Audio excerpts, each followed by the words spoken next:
du pays. Madame, monsieur, bonjour et bienvenue dans l'émission Religion et Développement. Pour le numéro d'aujourd'hui, nous avons un réel plaisir de nous entretenir avec le pasteur Patrick Lydia de l'Église universelle de Jésus-Christ. On comprend que l'Église est appelée également à participer au développement. Alors, pasteur, de l'indépendance, en ce qui concerne notre pays, évidemment, jusqu'à nos jours, c'est quoi votre lecture si on doit considérer que l'Église doit participer au développement?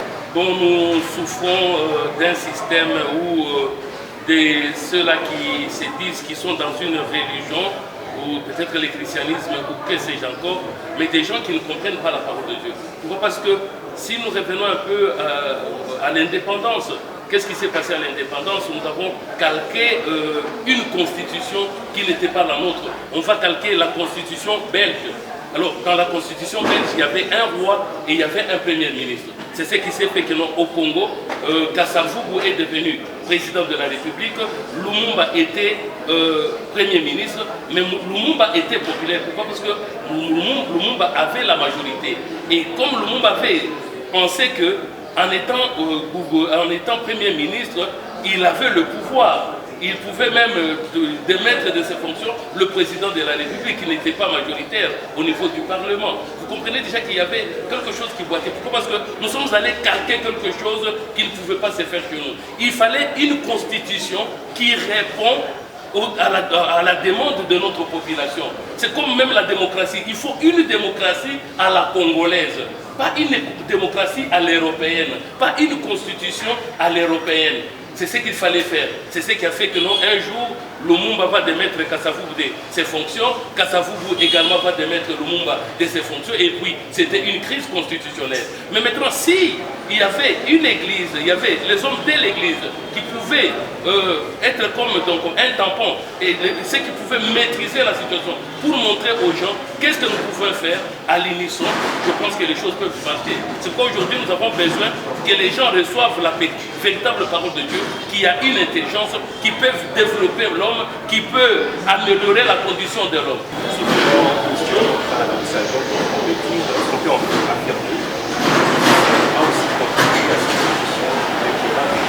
Exactement, parce que si nous prenons l'exemple, la plupart des conseillers à la présidence de l'ancien régime de Mobutu, il y en avait qui étaient pasteurs.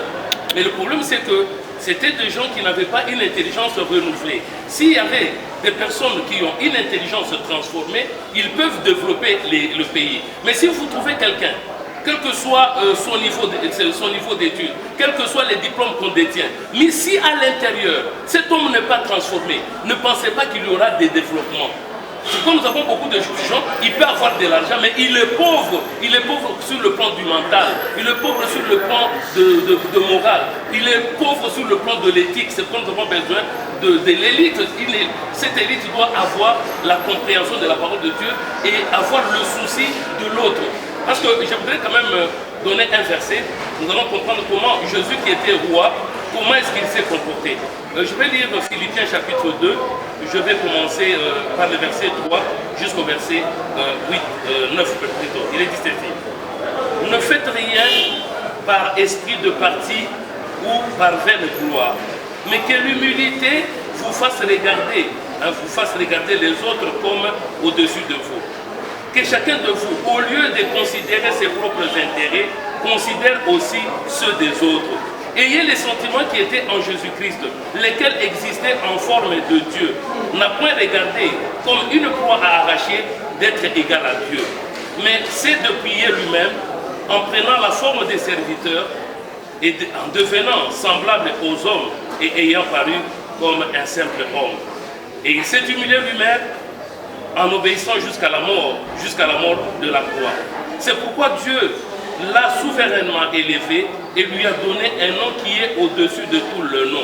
Ici on montre que non, mais si les gens qui dirigent, si les hommes de Dieu ont le sentiment qui était en Jésus-Christ, c'est-à-dire le sentiment de considérer l'autre comme au-dessus de vous, de considérer les intérêts des autres aussi, penser aux autres, je pense bien qu'on ne pouvait pas se retrouver là où nous sommes. Parce qu'aujourd'hui, le problème, c'est quoi? C'est l'égoïsme, c'est l'égocentrisme. C'est parce qu'on ne regarde que ses propres intérêts, on ne voit pas l'intérêt des autres. C'est pourquoi les choses n'avancent pas comme il se doit. Mais au moment où les gens auront une intelligence transformée, ils auront une intelligence renouvelée, les choses vont marcher. D'apprendre la profession, par exemple, il faut faire ceci, cela, mais je ne dis pas que toutes les églises, certaines églises, tout doit être réglé par la. Non, le problème c'est de comprendre d'abord, la prière, elle est là pour régler toutes choses. Mais nous devons savoir quelle est la définition que nous donnons à la prière. Quelle est l'approche que nous avons de la prière? La prière, c'est un mode de vie. La prière, c'est un comportement qu'on doit adopter.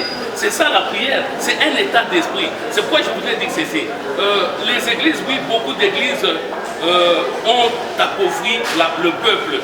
Pourquoi? Parce qu'on vient, on prend des versets, on montre aux gens que non, nous les hommes de Dieu, nous devons prendre tout ce qui est chez les ouailles ou les croyants, et eux, ils attendront la bénédiction de Dieu. Non, c'est pourquoi? Parce que les gens n'arrivent même pas à comprendre ce qui est écrit.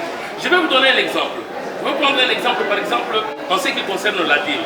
On vous dirait qu'on apporte toutes les dîmes dans la maison du trésor. Et c'est comme vous allez voir les gens faire tout. Et il y a d'autres même pasteurs qui vous diront il faut payer la dîme anticipative. Tu n'as pas encore travaillé, mais tu te dis qu'on va te payer autant, tu vas déjà donner. Tout ça, c'est rançonner le peuple de Dieu. Et le peuple de Dieu, tellement que notre peuple est oisif, et notre peuple est ignorant, mais il faut quand même lire la Bible. Si nous lisons la Bible, je vais vous donner un verset aujourd'hui, et que nous allons partager avec le peuple, les téléspectateurs que nous suivent. Nous sommes dans le livre de Deutéronome chapitre 14.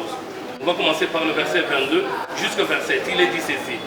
Tu les verras la dîme de tout ce que produira ta sémence, de ce que rapportera ton champ chaque année, et tu mangeras devant l'Éternel ton Dieu, dans le lieu qu'il aura choisi pour y faire résider son nom. On dit que tu vas manger la dîme. Est-ce que vous avez déjà appris quand même un homme de Dieu pour dire que non, cette fois-ci vous allez, en 2026, vous allez commencer à manger votre dîme? Je ne pense pas. Pourquoi? Parce que l'homme de Dieu regarde à ses propres intérêts. Je continue. La dîme de ton blé, de ton mou et de ton huile, et le premier-né de ton gros et de ton méni bétail, afin que tu apprennes à craindre toujours l'Éternel ton Dieu. Peut-être lorsque l'Éternel ton Dieu t'aura béni, le chemin sera-t-il trop long pour que tu puisses transporter ta dîme à cause de ton éloignement du lieu qu'aura choisi l'Éternel ton Dieu, pour y faire résider son nom. Alors, tu échangeras ta dîme contre de l'argent. Tu échangeras cet argent, tu serreras cet argent dans ta main et tu iras dans le lieu que l'Éternel ton Dieu aura choisi. Là, tu achèteras avec l'argent tout ce que tu désireras, de bœuf, de brebis, du vin, de liqueur forte et tout ce qui te fera plaisir.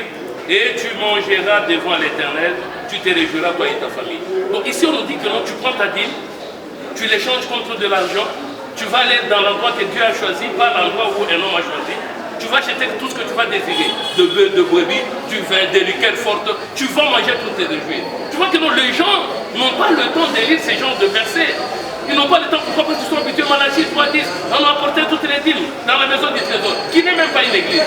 Si nous disons la maison du trésor aujourd'hui, ce n'est pas une église. Vous comprenez que non, notre peuple est aussi hébété, abruti par qui? Par les soi-disant, entre guillemets, hommes de Dieu, qui se font passer pour des prophètes des nations, les prophètes, les pasteurs du mondial, ainsi de suite. C'est pourquoi nous avons besoin des gens qui ont l'intelligence et la sagesse de Dieu, qui peuvent bien interpréter la parole de Dieu pour que le peuple soit transformé et le peuple peut développer son environnement. Le peuple peut développer ce pays ici. Si seulement nous avons la véritable parole de Dieu.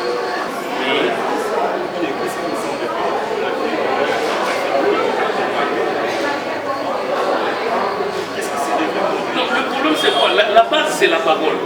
C'est la parole qui a créé toutes choses au monde. Le monde que tu vois ici, quand nous avons commencé, je dis, tout a été créé par la parole et pour la parole de Dieu. Tout ce qui existe, c'est la parole. C'est qu'on dit au commencement était la parole était avec Dieu, la parole était Dieu. En elle, il y a une vie. On dit que toutes choses ont été créées par la parole. Si l'homme a la véritable parole, parce qu'aujourd'hui, il faut différencier l'écriture à la parole de Dieu. Jésus disait ceci. Il dit, mais vous sondez les Écritures parce que vous pensez avoir en elles la vie éternelle. Ce sont elles qui rendent témoignage de moi. Vous ne voulez pas venir à moi pour avoir la vie. La vie, c'est ça la connaissance. La vie, c'est ça la révélation. Une église qui n'a pas de révélation C'est pourquoi vous voyez que le pays est en train de vaciller, le pays est en train de marcher comme un homme qui est ivre. Pourquoi? Parce que même le monde entier. Pourquoi? Parce que les gens n'ont pas la véritable parole de Dieu. Parce que cette parole, quand elle arrive, elle transforme l'homme. Cette parole, quand elle arrive, elle développe l'homme sur tout le plan de la vie. Voilà l'utilité de la parole de Dieu. Et quand on aura la véritable parole de Dieu, vous allez voir que non, ce pays ici, le monde entier sera transformé. L'écriture, c'est comme qui tirait. Je vais donner un exemple. Moïse arrive devant le buisson ardent. On dit à Moïse, enlève tes sandales parce que le lieu où tu te retrouves est un lieu saint. Moïse enlève ses sandales. Si aujourd'hui maintenant, quand vous lisez cette écriture, vous arrivez dans une église où on enlève d'abord les chaussures, on les laisse dehors, l'homme entre. Vous comprenez que c'est une église des Écritures. La parole de Dieu, c'est ce qu'elle contient, c'est que la matière qui est dans l'Écriture, c'est ça la prophétie, c'est ça la révélation qui est cachée dans l'Écriture. Si on dit par exemple, vous allez voir que beaucoup de gens, ils vont dans des rivières, rivière Kalamo, Djili, ils peuvent aller même dans les fleuves. Ils vont se faire tremper. Quand ils sont trempés, ils disent qu'ils sont devenus des hommes nouveaux. Non, l'eau n'a touché que la chair, l'eau n'a pas touché l'esprit. Il faudrait que l'homme comprenne que le véritable baptême, on le fait comment? Avec quelle eau? L'eau H2O ou bien autre chose. Comme nous que non, il y a une différence entre l'écriture et la parole de Dieu. Oui.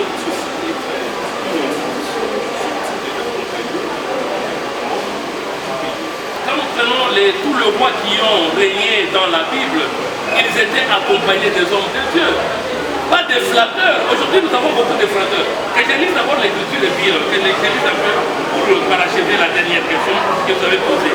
On dit c'est pourquoi lorsqu'il fut ressuscité des morts, ses disciples se souvinrent qu'il avait dit cela, ils crurent à l'écriture et à la parole que Jésus avait dite. C'est que nous avons l'écriture, nous avons la parole de Dieu. Alors, aujourd'hui, pour que nous puissions l'instituer l'église, l'église est là. Mais le comble, c'est quoi? Les dirigeants, quand ils arrivent au pays, ils cherchent les gens, entre guillemets, qui paraissent comme étant serviteurs de Dieu, mais qui ne le sont pas. Ils sont là pour servir leur propre ventre. Ils sont là pour servir leurs intérêts. Et ce sont des flatteurs. Bon, il faudrait maintenant qu'ils essaient d'ouvrir les yeux pour savoir, mais qui sont les gens qui viendront, pas pour nous flatter, mais pour nous aider à ce que nous puissions bien conduire, que nous puissions bien diriger, que nous puissions bien gouverner. Alors, si nous avons autour de nous vraiment des flatteurs, que faire?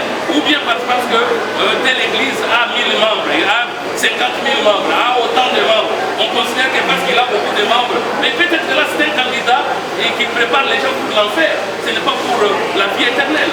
Voilà, c'est comme ça que, oui, il y a une église qui est la véritable, qui doit accompagner ceux qui dirigent pour que le pays se développe sur tout le plan. Vous avez bien dit ici que notre pays est vachement riche. Moi, de la province où je viens, là où je suis né, c'est à Colosie. À Colosie, c'est ce que vous appelez aujourd'hui, c'est la province que vous appelez aujourd'hui des lois là-bas. Nous, quand on grandissait, on ne pouvait pas envier aller en Europe. Pourquoi? Parce qu'à la Gécamine, nous avions de machines de la dernière, donc les nouvelles machines, les machines sorties, tout ça, avec la commande numérique, dans les années 90. T'imagines un peu, on ne pouvait pas envier. Mais aujourd'hui, pourquoi est-ce qu'on envie? C'est parce que les gens qui sont en train de conduire certaines choses ne sont pas développés dans leur tête. Quand quelqu'un n'est pas développé dans sa tête, comment est-ce qu'il peut développer son environnement? C'est difficile. Oui, tout à fait, exactement.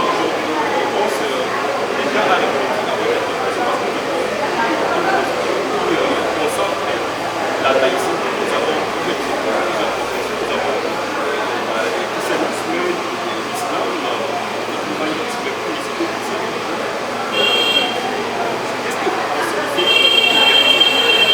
j'aimerais quand même donner une écriture pour, en ce qui concerne la religion.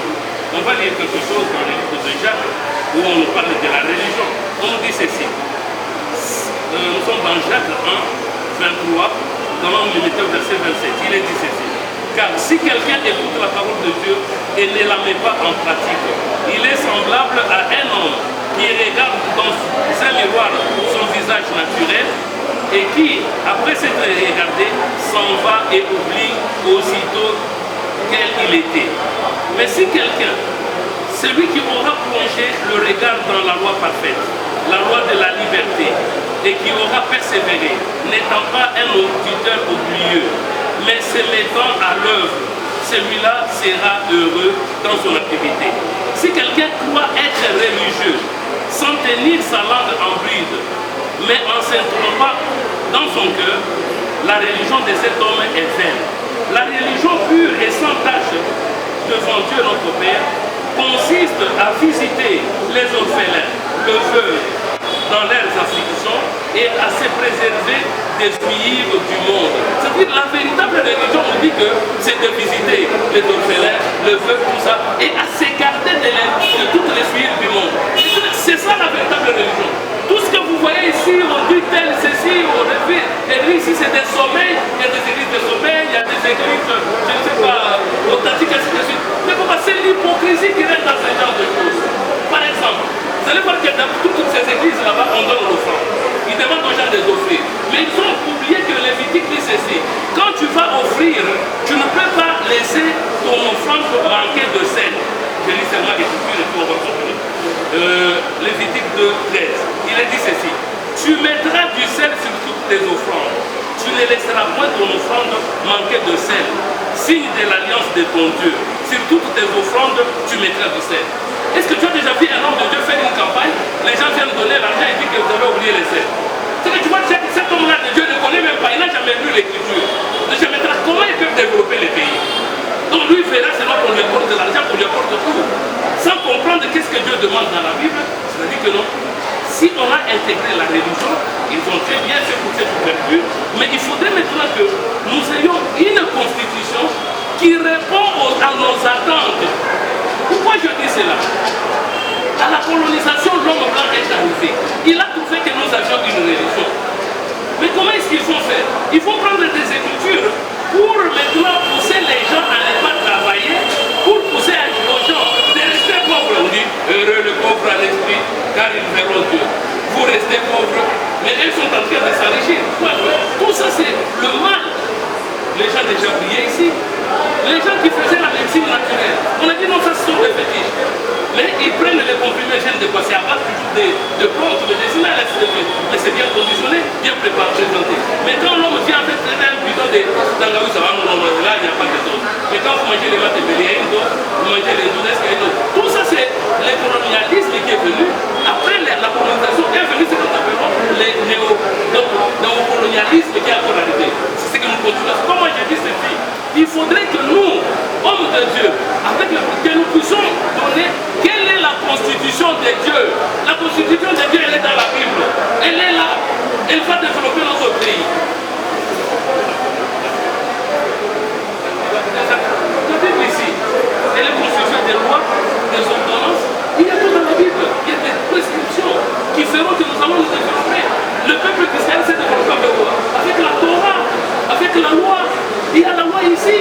Alors c'est sur base de ces lois que nous pouvons maintenant mettre nos lois, même que ce soit pour le président de la République. Tout est dans la Bible, mon papa. Tout est là.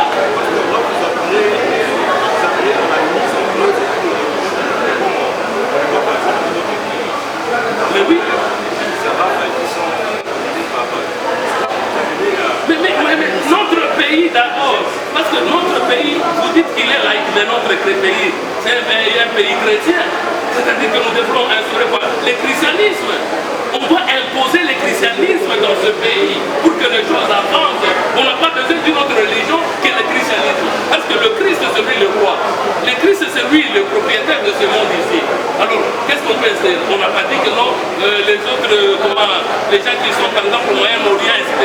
Non, c'est le christianisme qui doit diriger le monde. Avec le christianisme, nous allons nous développer, nous allons améliorer les conditions de vie de chacun de nous. Les choses vont se développer avec le christianisme. Le fait que vous acceptiez aujourd'hui que non, les autres, c'est pas ce que vous avez de ramasser des religions, vous les mettez dans votre constitution, les choses ne vont pas marcher.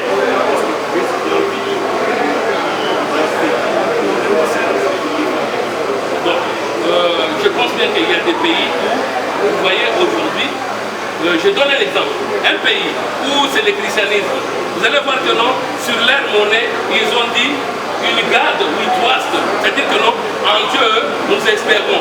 Alors, laissez-moi terminer. Voilà. Le président de la République, avant de prêter serment, il prête serment sur quoi?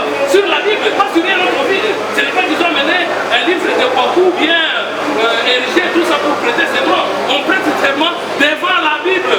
Ça s'est développé. Voilà un peu un exemple des pays. Et ils ont plusieurs de ça, mais ces religions-là n'ont pas d'incidence, n'ont pas de pouvoir. C'est quoi ici nous disons ceci, il faudrait le christianisme qui doit diriger ces pays. Et les véritables chrétiens, les choses vont évoluer. Non, je n'ai pas dit qu'il a la véritable église. Mais j'ai dit, tu m'as posé la question de savoir, une église, j'ai donné l'exemple où on prête serment sur la Bible. Mais maintenant ici, je voudrais dire que pour que nous puissions nous développer, nous avons besoin des hommes intègres. Mais cette intégrité doit être en Christ. Parce que c'est en Christ que nous avons la sagesse de Dieu, c'est en Christ que nous avons la puissance pour diriger le monde.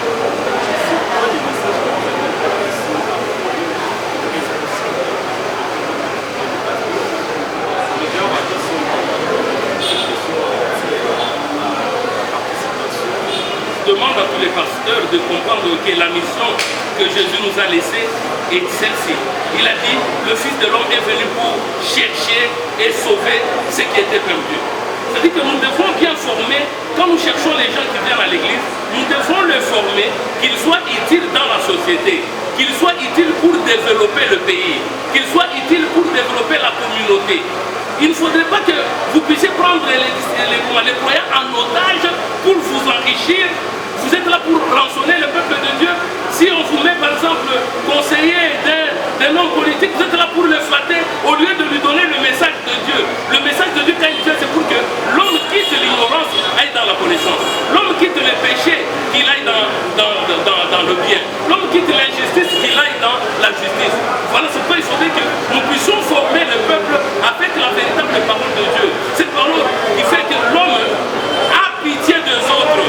L'homme s'intéresse aux pauvres, qu'il est là, qu'il participe, mais par cette part que nous devons quand même former les gens. Comment ils peuvent garder le lieu, par exemple le lieu de culte propre, comment ils peuvent garder les avenues propres, comment est-ce qu'ils peuvent garder le pays propre, comment est-ce que nous pouvons conserver la nature que l'Éternel nous a donnée. Tous les hommes de Dieu, nous vous demandons d'être la lumière du monde, la lumière qui doit éclairer. Mais ça doit éclairer comment? À travers vos bonnes œuvres. Ça va éclairer à travers les paroles que nous donnons aux gens, les paroles qui doivent réconcilier l'homme avec Dieu, pas l'homme avec le matériel. Pas donner des fausses prophéties, vous allez voyager, vous allez aller. Mais vous savez que dans notre pays ici, il est tellement très riche. Pourquoi ne pas demander aux hommes qui sont ici de travailler honnêtement, de travailler dans la sainteté? Là, nous allons nous développer.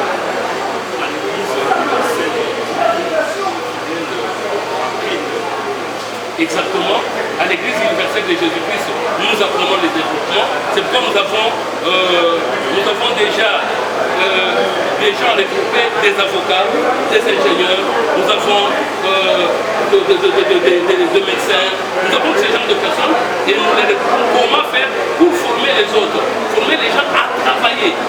Les enfants de Dieu ne doivent pas être oasis. C'est comme vous allez voir que même dans la Bible, on ne donne que des paraboles. On nous dit que le royaume de Dieu est un plan à une ville, à quelqu'un qui a loué les ouvriers à différentes heures. C'est-à-dire qu'on montre aux gens de travailler. Si la Bible nous dit qu'on a pris les gens à la première heure, on a pris les gens à la deuxième heure, à la 11e heure, et après on les a payés. C'est-à-dire que la Bible apprend à l'homme à travailler.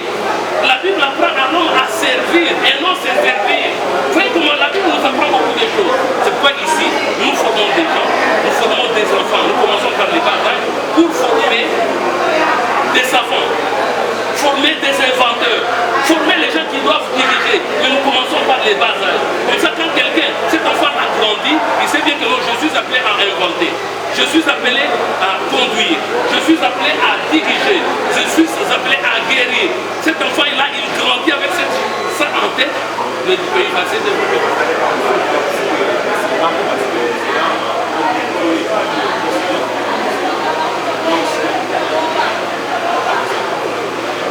Oui, parce que papa, si on ne se développe pas, c'est-à-dire que nous sommes en train de scier là où nous sommes assis, le Congo ne peut faire de nous que ce que nous faisons par elle, donc par plus plutôt.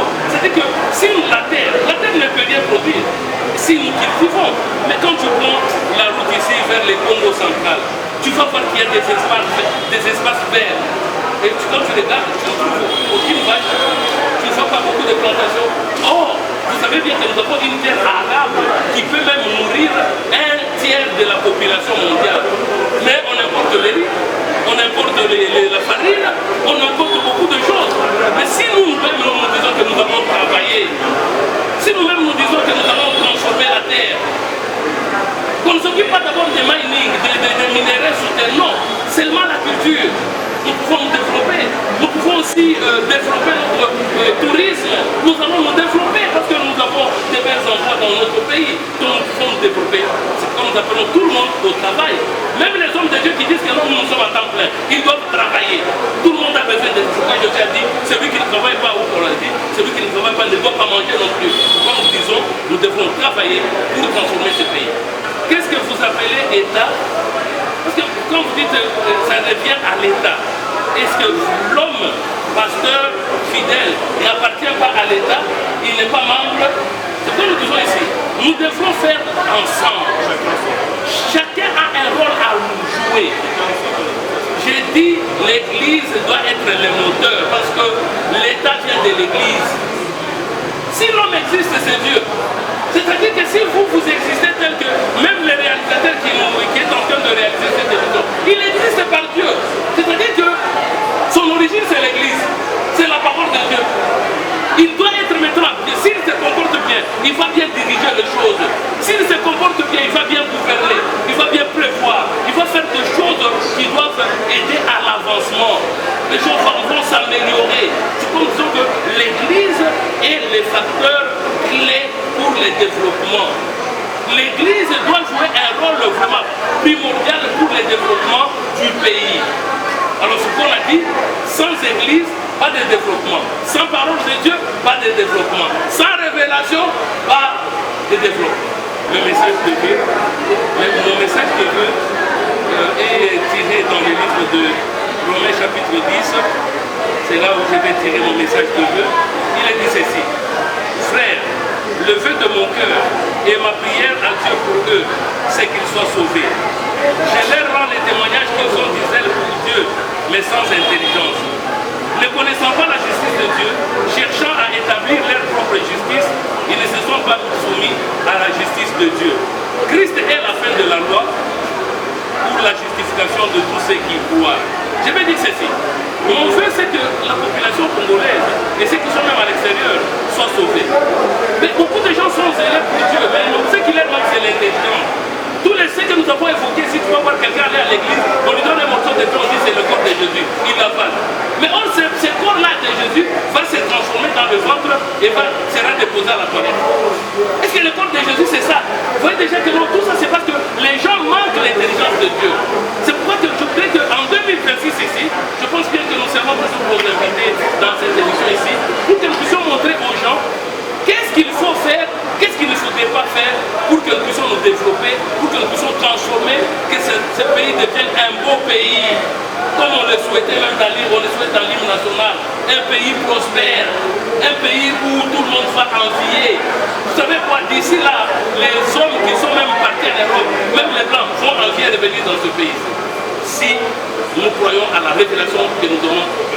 Chers téléspectateurs, c'est la fin de cette émission Religion et Développement. Nous recevions pour ce numéro le pasteur Patrick Ngundia, il est de l'Église universelle de Jésus-Christ, la station francophone. Pasteur, nous vous disons merci de votre disponibilité. Merci, c'est moi qui vous remercie. Et nous espérons vous recevoir très prochainement pour d'autres numéros. Nous sommes à votre service.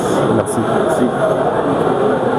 Alors si vous avez aimé cette émission, dites merci au responsable, au numéro 1 de la chaîne de télévision pour notre télévision, celui qui nous appelons le président Chabani Record.